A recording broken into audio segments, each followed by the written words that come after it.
The show is brought to you by our generous patrons at patreon.com/Fallout Lorecast. Robots Radio presents the Fallout Lorecast.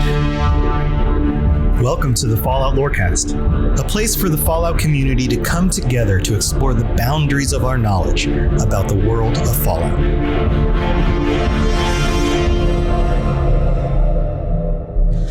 Wastelanders, Vault Dwellers, welcome back to the Fallout Lorecast. It is time again. It happens to be Saturday night. It has been a holiday week and / weekend for us, so I apologize for getting this episode out a little bit late, but being that it is a holiday week, it's time for family. And since it's time for family, I happen to have a very special guest with me here today. I am your host, Tom, or Robots, as usual. And this week, my very special guest is somebody I've been trying to get on the show for almost 3 years now. Somebody who is my favorite human being in the whole world. And somebody that I choose to be my favorite human being in the whole world. Somebody who I don't have to biologically be in, prefer because I'm, connected to them because they're my children. Those are my other favorite human beings in the whole world.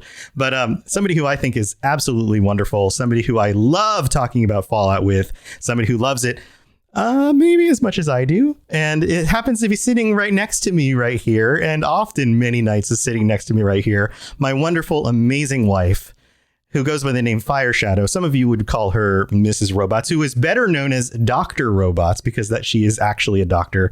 Welcome to the show. Thanks for having me. Yeah, thanks for joining us. How is it going tonight? How are you doing? Doing pretty good. Just had some Mexican food and hanging out with my dog meat mug. Our tiki glasses. We've got our tiki glasses here.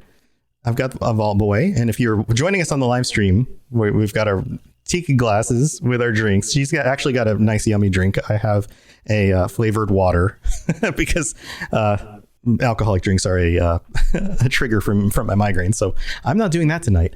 But thank you for joining me tonight. We are going to be discussing at the beginning of the show some of the things that got her into Fallout, some of the things she really likes about Fallout. And then on the second half of the show, we're going to be doing kind of a what if brainstorm because we've been doing these what if episodes for this month. And we got to talking about some what if possibilities for this episode. But then we had so much fun just brainstorming what if concepts that we wanted to bring you guys into the conversation. So that's where we're going. Also, we're sitting right next to each other. We're doing the best we can in order to minimize the echo with the microphones. But if a little bit of the echo does come through, I apologize. I will try to talk more quietly in order to make sure that that doesn't happen.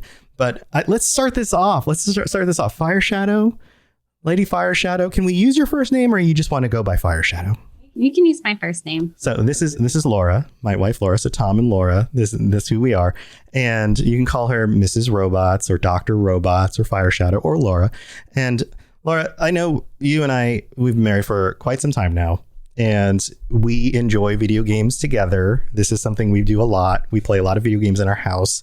And we have a lot of Fallout stuff in our house. In fact, you can see the other side of this room, our office, is decorated with Fallout stuff. There's a bunch of things over on the wall next to you, actually, that you can't even see. You even have a stand with a bunch of little Fallout guys over there. Do you have memories of like how you got into Fallout? Do you remember this? I know we're thinking like way back. Yeah, I remember like starting to play Fallout 3 and just exploring this new world and wanting to put everything in my pockets and not ever having enough space in my pockets for all the things I wanted to pick up. And that was really what drove me in the game to explore new areas, was finding new items and new collectibles, whether it was, the top was the little Vault Boys, right, that I could put on my display, followed by, like different outfits. And I didn't really want to wear the outfits, but I wanted to have them in my closet, right? I wanted to have them for a rainy day. And I wanted to fill my pockets so that way I could sell them to the local vendors, right, and make as many caps as possible. So I think that's what drove me through the game. And I feel like that's what I remember it like starting out as. And what really kind of kept me in the game was just collecting. Yeah. And we've talked about this a little bit. You and I have different approaches to playing these games. I've of course built this show around digging into the lore and the stories and the characters and those kinds of things. But your approach to these games is very different. And I think you probably have a lot in common with a lot of the people who got into these games from the perspective of just wanting to play them and then dug into the stories later. Can you talk a little bit about that? Like when you play these games, your focus is, like you're saying, is mostly on collecting things and getting through the experience of just exploring. And you mentioned, we were talking about this at dinner, you mentioned that oftentimes you don't go where the game tells you to go. Yeah, so I often just want to see my map fill out. I really want to see like the gray areas on the map fill in with names. And so often that's what made me explore. I mean, I would collect all the quests and I would complete all of the quests I possibly could. And I would fill up the log to the maximum. But I really wanted to see the map filled out. And so I would just kind of adventure to new areas, probably before it was very safe to do that. And sometimes in like Fallout 3, when the world didn't level with you as much, that would make me in little sticky situations where I had to block off certain areas and come back later. But I really wanted to like fill out that map and see all of the areas highlighted. The like completionist in me, the, Spyro 100% as a child, kind of came through, and I really wanted to complete it all. Yeah, I'm sure some of the people in chat right now can probably connect with you on that level. When it comes to actually playing the games, what was your go-to method? Like, did you play with a lot of companions? Did you go by yourself? Did you engage with certain types of weapons and armor? Did you want to suss out a very specific storyline first? I mean, you said oftentimes you were just like going from one place to another. What kind of methods did you use on the ground actually engaging? So I think my method is mainly like Leroy Jenkins, just kind of like popping in the door and doing my best to like hang out and survive as long as possible. I would wear as much heavy armor as I could. I know it like filled up my pockets, but if I was wearing it, then it wouldn't fill up my pockets as much. And so I would defend myself with heavy armor. I'd have like an SMG or an assault rifle. And so that way I could shoot a lot at the same time as having, my heavy armor. And I would just kind of pop in the door and like have at it as it went, right? And try to use VATS to kind of like, chill it out a little bit and navigate it. But I would really just pop in the door and make it happen. Yeah. Just like busting down the door and just like, all right, I'm taking you guys out. Like I would sneak around and I would try and take things out from a distance, but you would always just kind of like bust a door down and just like, you just take on guys. You were just like, all right, I'm coming in here, I'm just blowing everybody up. Here we go. We have very different perspectives on how we would handle that stuff. Also, you would often just kind of skip through a lot of the dialogue. You're just like, yeah, whatever. Get to the next thing. Let's just move the quest along. Now, when it comes to the setting of the world, though, what is it that you enjoy about the setting of the world and the things that you encounter in the world? What really stands out to you? I like that each of the main games were in places that I had visited in real life. And so seeing some of the structures that I have, toured around as a tourist, and kind of seeing them in their post-apocalyptic stance was really appealing to me. And so I like to go into reminiscent buildings and see kind of semi-familiar things. So that was a good part of the world for me. DC, Boston, Las Vegas. Those were places I had been to at least once when I played each of those games. And so I think that was a big draw for me. West Virginia, I haven't been to. So hopefully I can see that from the other perspective, right? Visiting it after playing through it in the world.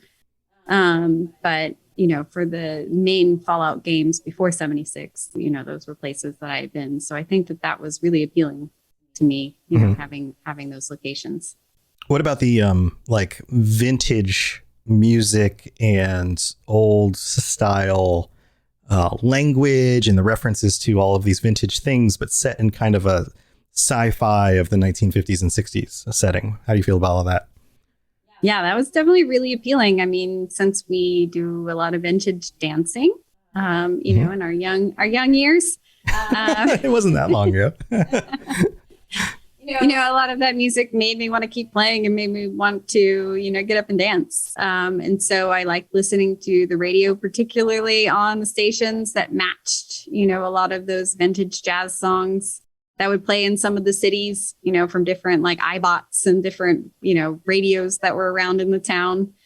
And so I think a lot of the music drew me in more than just the location. So I think that was an added experience for me that was appealing. Mm-hmm. Mm-hmm. And what about like the monsters and the creatures and stuff? So I think the first time around it was really unexpected. I didn't expect such mutated creatures. I didn't really know anything about the Fallout world before I started playing Fallout 3. So even seeing like giant cockroaches was, a whole nother experience, as a first player game. And then, my first death claw, right? That's always an experience. Like, what is this? Oh God. Turn around. How can I go in a door somewhere? How can I get away from this thing? Yeah. So I think that it was, even after you see some of them, you still you don't expect all of them. I still think there's surprises as you go along the way. And I think that's part of the fun from experiencing it, in the world as is and kind of coming upon it as someone coming out of a vault. Right. And seeing these things for the first time, I kind of had that experience along with my character because I didn't look up those things ahead of time and know about them in Fallout 3. And so then re-seeing many of them in future games and then having a couple added creatures like mole miners and those things. Mm-hmm. It was kind of a brand new creepy experience. Right. But, like mole rats were enough. We didn't need miners. So you played through them in chronological order, starting with 3, because that 3 was your first one. 3 was my first one as well. And how do you feel about each one in the series? Like, does 3 have is that your favorite because it was your first experience, and then you moved on to New Vegas 4 and 76, or do you have where do you position them in your mind, in your heart? And then also the DLCs, how do those play into how much you love each of the games?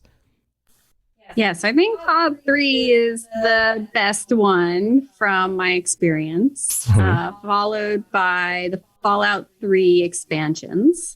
And then the Fallout 4 expansions were my next favorite, probably followed by New Vegas and then Fallout 4.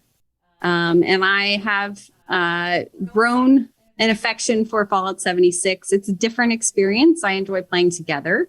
Mm-hmm. That part is really fun. I enjoy the crafting in 76, which I never enjoyed in Fallout 4. Yeah. So, that has been a kind of a new experience. I think that's why Fallout 4 was lower on my enjoyment list, was because some of the settlements, kind of maintenance and house maintenance and world building was not a part of the Fallout experience I wanted to have. Fallout 76 is finally making some of those experiences kind of worth it and a lot of enjoyment from them because of some of the items that are available now to pick from to, make my house look cool, make my vault look cool. Right. So I think, Fallout 3 is hard to beat just because it was so new. Everything was new to me. And everything else feels like a version of that game. Right. Mm-hmm. Mm-hmm. And so I think that's why they all kind of follow that game's experience, because it was my first experience with the world of Fallout, which I think is amazing. Yeah, it's hard to beat the first time you discover something and you feel like the surprises, the way that you stumble upon things in Fallout 3 when it was your first time and you're like, oh, this is in the world and these things are possible, and ghouls and feral ghouls, and what happened to the people and how old are these people, and all the discoveries the first time are all so groundbreaking. And then you go through that again and it's, a little bit added on top. And then you go through it again and it's a little bit more added on top. And one of the things that was so big for people in Fallout 4 was the crafting and the building, but you weren't as big into it in that one. That one just didn't stick with you as much. So I get why that wasn't as big of a deal for you at the time. And then 76 is something that's growing on you as it gives you more things to collect. And I know from our conversations that some of the collectible stuff are some of your favorites, like tracking down all the baubles in Fallout 3 or discovering that there are more types of Nuka-Cola to find, things like that. Can you talk about it? Some of your experience with that?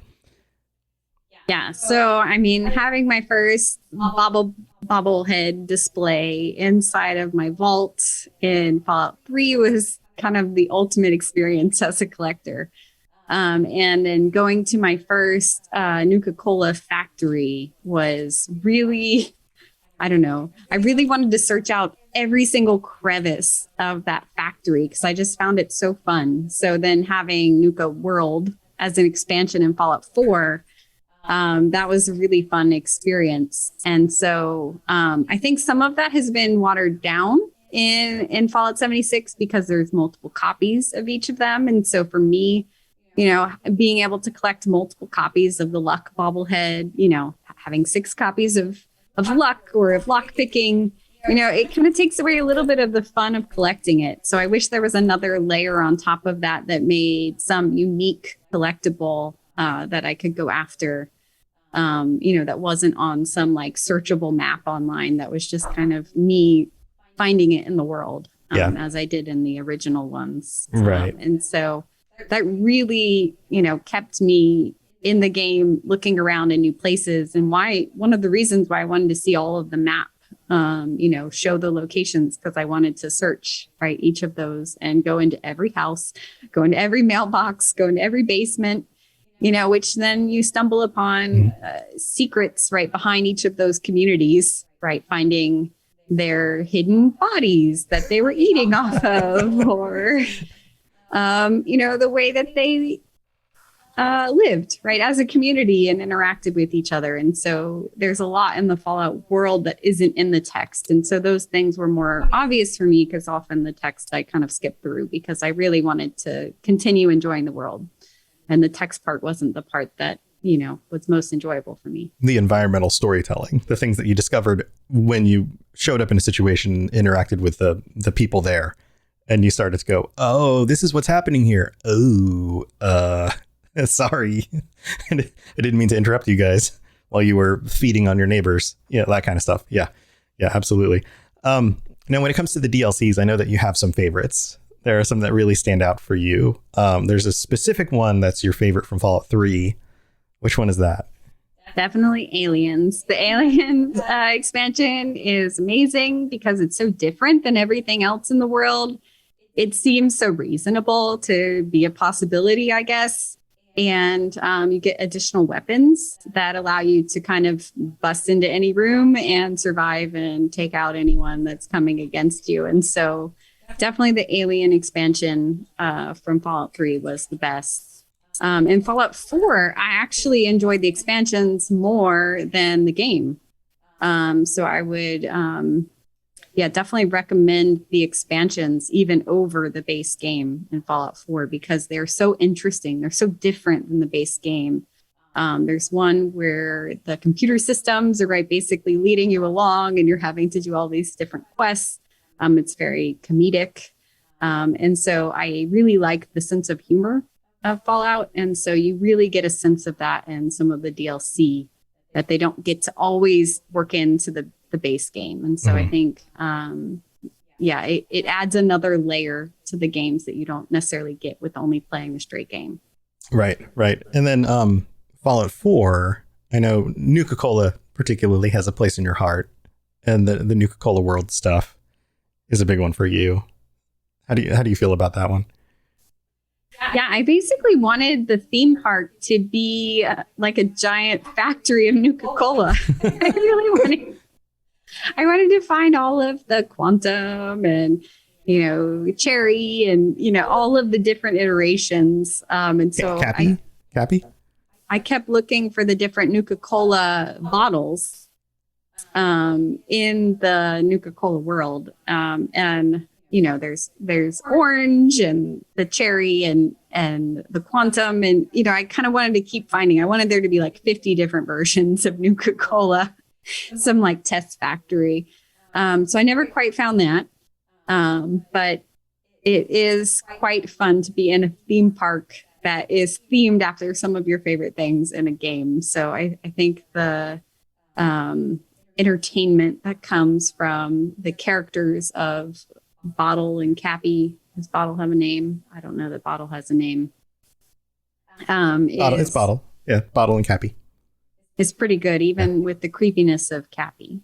How creepy Cappy is. Oh, poor Cappy. In the heat of the moment, you're not just keeping it calm, you're keeping it cool too. With an ice-cold cold brew. And not just any cold brew, but one that's slow steeped and mixed with brown sugar and molasses flavor. With a cold foam infused with brown sugar coolness and a cinnamon sugar sprinkle on top. That's keeping it calm, cool, and cold brewed. With Dunkin's new brown sugar cream cold brew. America runs on Dunkin'. Price and participation may vary. Limited time offer. Terms apply.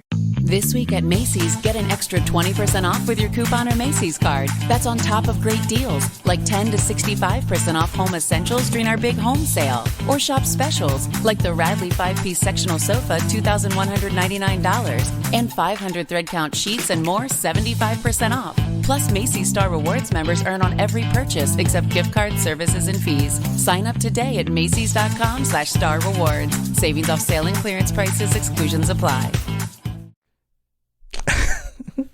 Yeah. Well, tell you what, I think now is a good time for us to take a break and thank our sponsors, our patrons who are our sponsors. And we'll be back in a second and we're going to brainstorm some good what if ideas. So we'll be back in just a little bit. Hello there, old chap. Good to see another of General Atomic's finest, still eager to serve. All right, so here we are in the middle of the show. This is the part of the show where we get to thank our patrons for being so awesome. And thank you to our newest patron, N7 Stormtrooper, for signing up and helping to support the show. Thank you to you. We really appreciate the support. And also thank you to Jared B., our Liberty Prime, or Liberty Pie Man. He goes by Pie Man. And also Southern Rage and Stagger and Stumble, our Sentry Bots, for supporting our show. They're our tier 5 patrons. And thank you to all the other patrons, all 53 of you guys, for helping to support the show. You guys are awesome.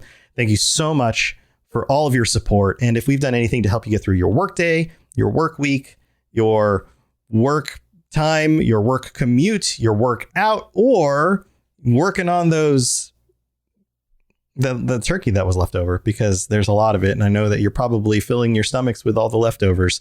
Then go to patreon.com/followlorecast and check out all the different tiers, check out all the different things you can get, ad-free episodes, t-shirts, and even the potential to join us on the end of the month patron episode, which is coming up because it will be on Tuesday, just a few days away, on the 30th at 9 p.m. Eastern. So make sure that if you are one of our tier 4 or higher patrons and you would like to join us on that episode, that you're able to do so on this Tuesday night, just a few days away. And if you aren't already signed up and you want to join us, now's the time to make sure you can do that. And we will be chatting with you in just a few days. So thank you to all of you guys. You guys are the best. And we will see you very, very soon. All right, let's get on with the rest of the show. If you have any questions about Nuka World, I'd be delighted to answer them. All right, so this is the second half of the show, and we're going to brainstorm some fun what if ideas. And these are going to be just out there and wacky, because we were having some conversations, and this just kind of came up because we were discussing, like, hey, wouldn't it be fun if we did some what if episodes? And you're like, well, what kinds of things are you going to talk about? And I was like, well, what if this and what if this? And then you started throwing out ideas at me. And then we, of course, when we're just kind of goofing around at dinner, having a good time with the family, and it just got super silly. And I was like, this could totally be an episode of the show. And so now it is an episode of the show. So the floodgates are open. Let's just start throwing out ideas. And this can be anything. Are you ready? I'm ready. You ready for this? Now, do you have any in mind? If we were to just set out some ideas into the universe for potential future what if episodes for the Fallout Lorecast, for me and whoever happens to be the future guest hosts to talk about, what kinds of ideas? And chat, feel free to throw out some what if ideas as well, because if you throw out some in here, and we're gonna highlight them as well. So Fireshadow, you got any good what if ideas off the top of your head?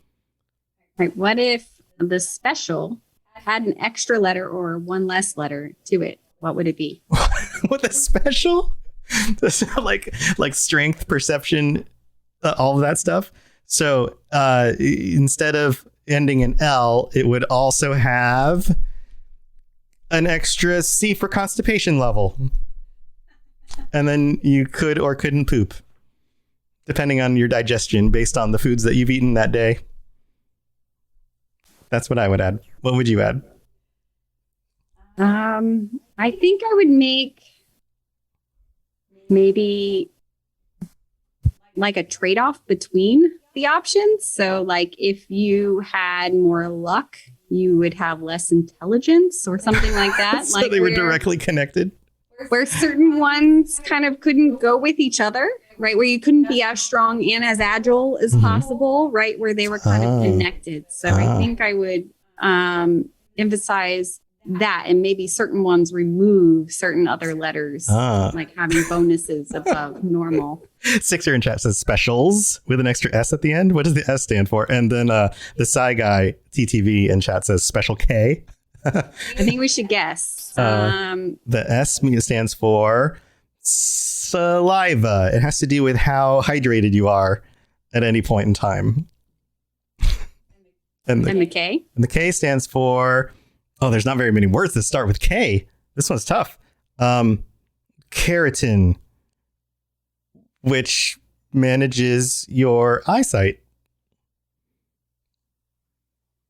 It stands for super. Oh, there you go. Sixer. It stands for super special K brand cereal. Just thought it was funny. There you go. Kilos. And K stands for kicks. And so then you walk with all kicks. Okay, like a Nazi marching? Oh no. No. Oh, there we go. Okay, so here's one. What if all the music wasn't based on like the 1930s, 40s, 50s, and 60s? What if all the music was mariachi bands? I think it would make me feel more hurried in my searching around a room. I think I couldn't explore a file cabinet as long as I do. And sit and kind of read every single memo on the desk or click through them as I do. By read, I mean click on them. Well, it doesn't always have to be fast mariachi bands. Like mariachi bands can play ballads too. So it could be like mariachi ballad music also. So of course you're gonna have that. Actually, that's already in the game. That's Ring of Fire. That's. But okay. So, what if all the music, instead of being 30s, 40s, 50s, and 60s music, was polka? It's almost the same thing, isn't it? Yeah, I don't know that would change so much. It might change my walking around and my attitude a little bit, but I don't think it would be an improvement. Yeah, what if Sixer in chat says, what if the super mutants weren't like the Hulk? What would they be? What if they were all Smurfs? Really small, really strong Smurfs. Like lots of them.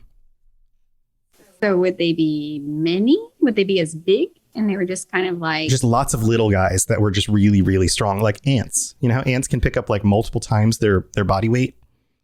What if they were as strong as super mutants? And they also talked like super mutants, but they were like Smurfs, like little itty bitty guys. That would be pretty hilarious if they had the same voices as super mutants, but were as small as Smurfs. Like you busted into a new place and you heard, "Who's there?" And you look to the side and there's just this little itty bitty dude who's 3 inches tall on the ground, looking up at you. Do you think that we would use binoculars or a scope? Or would you just step on them and then that would be fine? Well, but they'd be super strong and dense. And so you'd step on them and then they'd just pick you up and throw you against the wall. And then you'd be like, whoa, not doing that again. You got any other more what ifs? What if the Brotherhood were made up of your brothers? What if the Brotherhood was actually your siblings? How many brothers do you have? Too many. Too many brothers. That's a lot of siblings. How many mothers do you have? How many? Are they all biological brothers, or are you like adopted? I think biological. I think it would have to be biological. Oh my gosh. How many members are in the Brotherhood? I mean, would it change? The Brotherhood would just be 2 people. What? Okay, wait, no. So like my brother?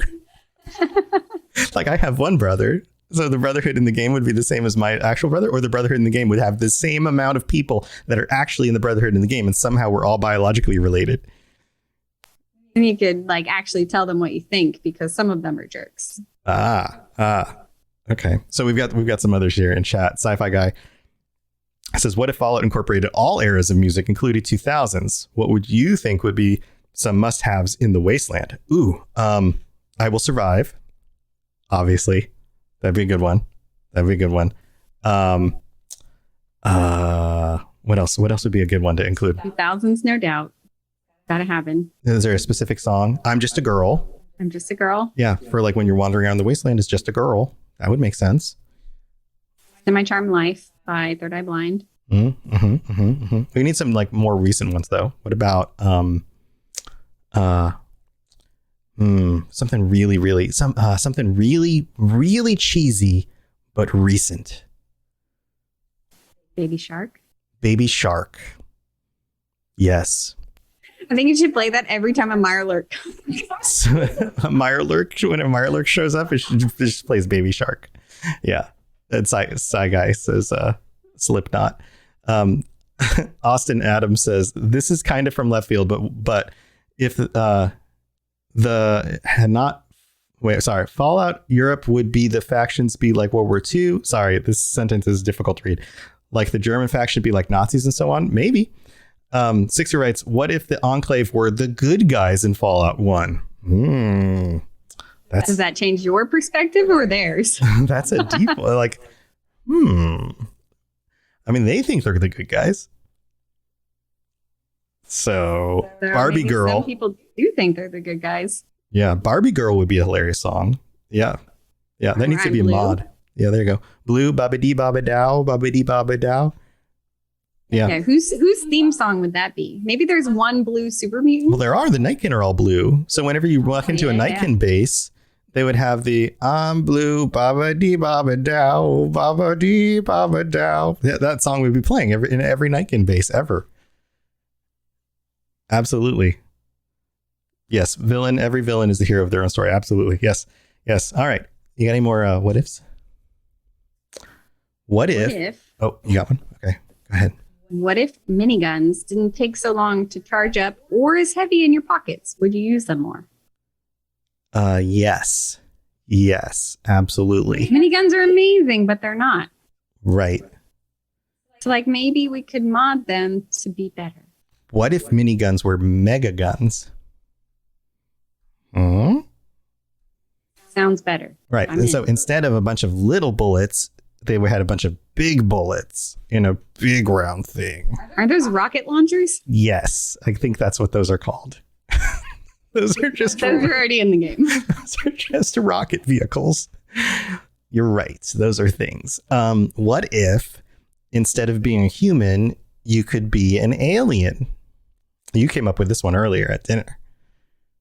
Yeah, I would like that. I would like to come into the world on the alien ship and explore the world as an alien. I think I would feel like even more sense of wonder and like even more sense of like, will you be my friend? As like the ghoul is running towards you. And like, I don't know if I would speak any of the language or not, you know, no, and that would be like part of the fun. You just speak Zetan. Right. I think that's part of the enjoyment of it because you can't understand any of them. So all of them could potentially be your friend because you don't maybe understand the tone even. Maybe your tone is different. Happy, sad, angry tones. Every time you would meet anybody, they would just freak out. Yeah. And you're like, hey, hi, nice to meet you. And they would just run at or away from you. And you'd be okay with either because you're like just curious of what's going on. So if they're also little, would you be able to ride around on dog meat like a mount? Like a Skyrim horse? I hope not. I don't want to ride around on dog meat, but like maybe a boat fly. A bloat Do you fly? ride around on a bloat fly? Speaking of bloat flies, another one you came up with earlier. Do you remember the other bloat fly one? Like, what if they threw up all the time? Right, but also then one about the name. What if bloat flies were goat flies? You came up with that one. I came up with that one. What if bloat flies were goat flies? And then there was something else. What if what was the other one with the name? What was it? What was it? We had a good one. Oh, I don't remember. It'll come back to us. So we've got some more from chat here. What if we got a PAL, portable artillery launcher, similar to an auto grenade launcher? It launched artillery shells and anti-tank air rounds. That would be very effective. I think it depends on how complicated it would to like call it. So like in Fallout 76, right, you can go around and get the like launch codes for something that's kind of similar to that. Mm-hmm. But I haven't done it once at all because you have to collect them all at once, right, and launch them. So I haven't done it, but it would be fun if it was simpler. Yeah. And I could do it because I get distracted. I want to pick up things on the way. And so I kind of never make it around to collect them all. Right. So let's see. Kit Calavara, I hope I pronounced your name right, writes, might be crazy, but what if those eldritch horrors we see in 3 and 4 might be pulling the strings that caused the Great War to happen? Ancient gods causing all the trouble. That could be it. What do you think about that? I think there could be a possibility already. Might be. So what if you could be the leader of a vault? What would your vault be like if you were the overlord, the overseer? Free pizza every day for everybody. And what would that turn your vault into over 100, 200 years? Really fat people. So they turn into like anime roly characters. Yeah, by the end. they'd be like everybody on Wall-E, like the people in space who just floated around in those like fat people chairs. Yeah, And that'd be your only rule. Pizza every day. Pizza every day. That's fun. What would your vault be? My vault would be make more bobbleheads. I'm gonna come up with new bobblehead characters. So your Not vault, more of the same, unique ones. your vault would basically be more marketing for Vault Tech. Yes. Okay. Yes, but like niche marketing, like one of a kind. So I've got another one. What if Deathclaws are just deeply misunderstood and just want hugs? They're really showing it the wrong way. Yeah, but what if they're just like, I need a hug? And then you're like, oh God. And then you shoot at them and then they get angry. But what if they just really just want hugs? Yeah, I think that's hard to understand. I mean, they're big and scary, but maybe they just need more hugs. What if you could only carry what you could actually carry? Like physically carry, like as a human being. So like Yeah. a regular person walking around would get exhausted if you had to regularly carry about 50 pounds worth of stuff. Right. And like maybe your Nuka-Cola's broke in your backpack, spilled all over your other things. Like you're in a battle and you fall down, somebody hits you, you fall down, and then you just break all the Nuka-Cola and all the leftover food and stuff in your backpack. You fall down, all of a sudden your backpack's just wet. And you're like, oh crap, I broke all my supplies. I mean, you still have your caps, so that would be really sad. Yeah. Also, where do you store your caps? Like, how many caps can you carry? Like, think about it. How many times in the game have you had like 1,000 caps all stored up? How many caps can you fit in your backpack? Maybe just 1,000. I don't know. Can you fit they take space. Can you imagine running around the wasteland with 1,000 caps in your backpack? You'd be jingling all over the place.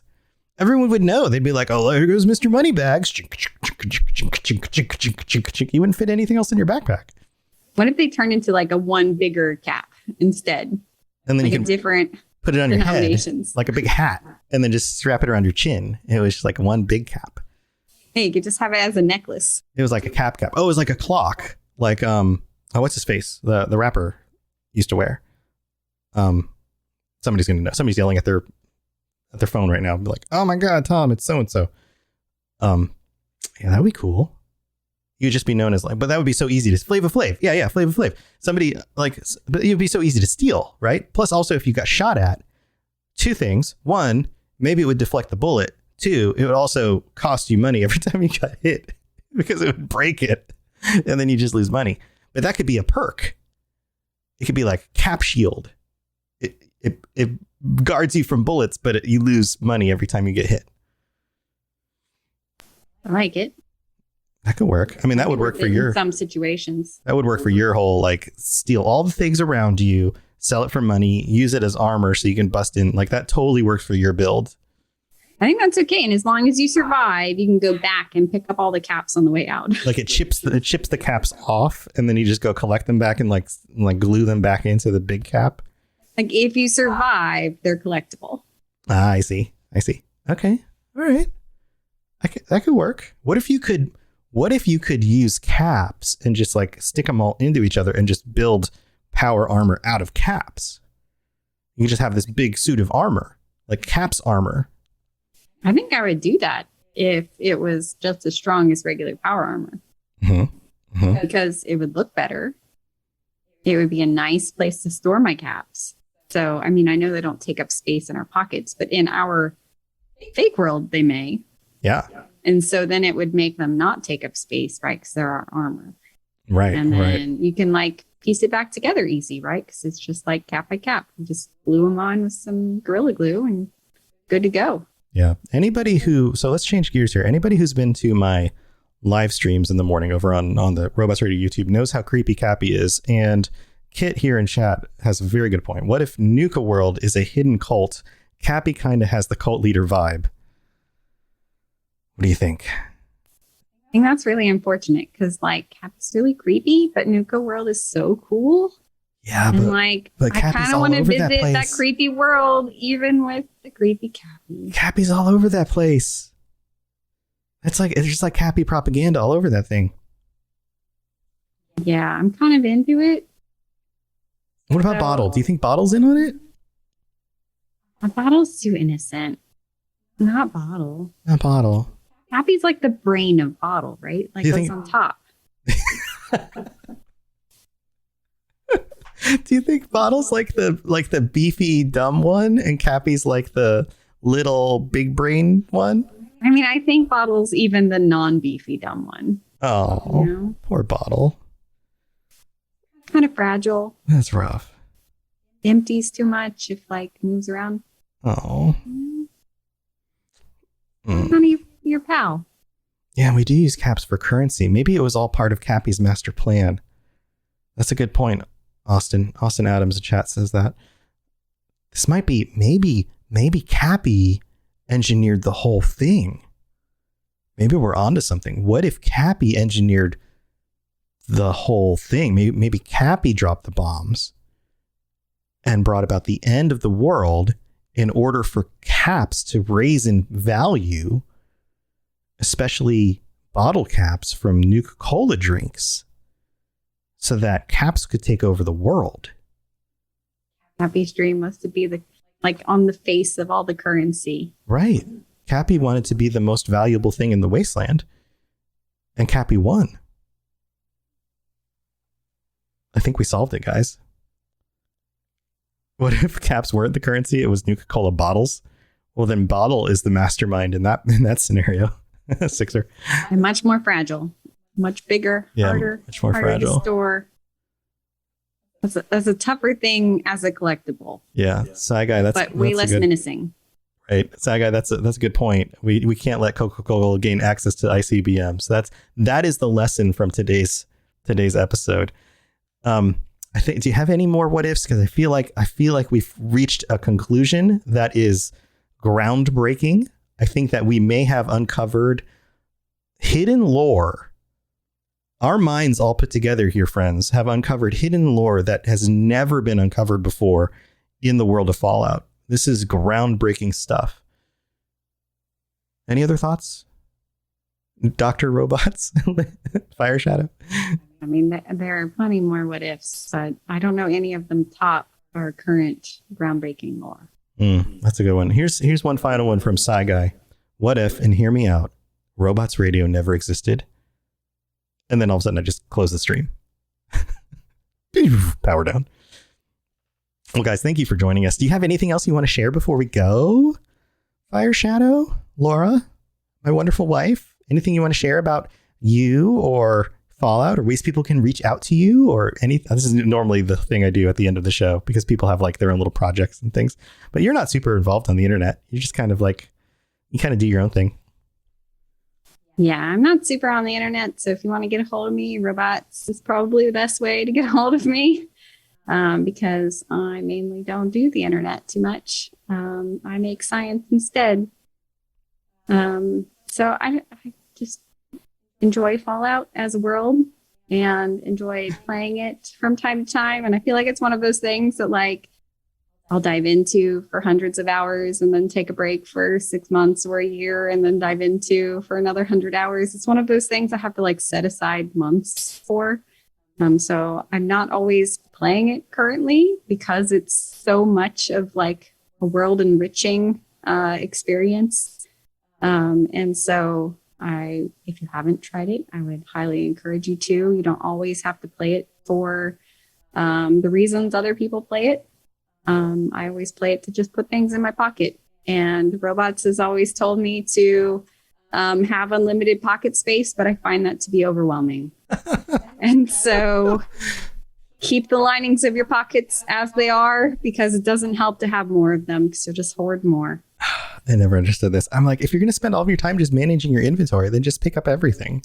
Just mod it so that you can just keep adding stuff. And she's like, no, it'll become overwhelming. And I'm like, just don't worry about it. Literally pick up every pencil. Yeah.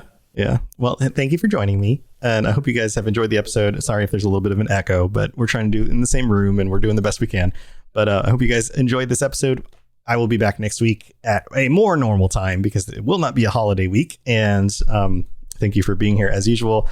And of course, you guys know all the different shows on the network over at robotsradio.net. I do a bunch of Lorecasts. I hope you guys enjoy this one and go check out things like the Elder Scrolls Lorecast or the Witcher Lorecast or the Mass Effect Lorecast. We're coming up on season 2 of The Witcher. We are recapping season 1. I hope you guys go check out that if you are into that show as well. It's super cool. Also, the Starfield Lorecast is going to start doing more episodes as we get closer and closer to that. That game is going to be freaking amazing. I'm so excited for that as well. Also, lots of fun we're having over on the Robots Radio YouTube channel with our morning streams, playing Skyrim and modding that out. So head over there and check that stuff out as well. We've got a wheel where I've come up with a story for it. Sheogorath has cursed my Skyrim playthrough with the Wheel of Chaos, which of course makes the game super crazy, and you guys can contribute to the craziness. So that's what we've got going on there. And thank you for tuning in. I'll be back next week with another fun episode. So stay tuned for that. Another What If episode. So I'll see you guys next week. Thanks for being here, everybody. See you guys later. Bye. To plug into everything else we're doing, check out robotsradio.net. Also, look up the Robots Radio YouTube for videos about Fallout and other things. And check us out on Twitter, twitter.com/robotsradio. You've been listening to a Robots Radio podcast. Smart shows for interesting people. Check out all the shows at robotsradio.net.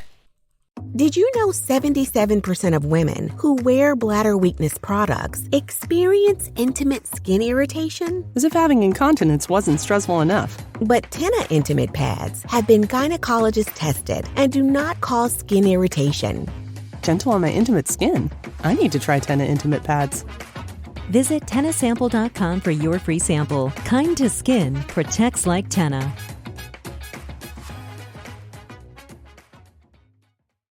This week at Macy's, get an extra 20% off with your coupon or Macy's card. That's on top of great deals, like 10 to 65% off home essentials during our big home sale. Or shop specials, like the Radley 5-piece sectional sofa, $2,199, and 500 thread count sheets and more, 75% off. Plus, Macy's Star Rewards members earn on every purchase except gift card services and fees. Sign up today at Macys.com/Star Rewards. Savings off sale and clearance prices, exclusions apply.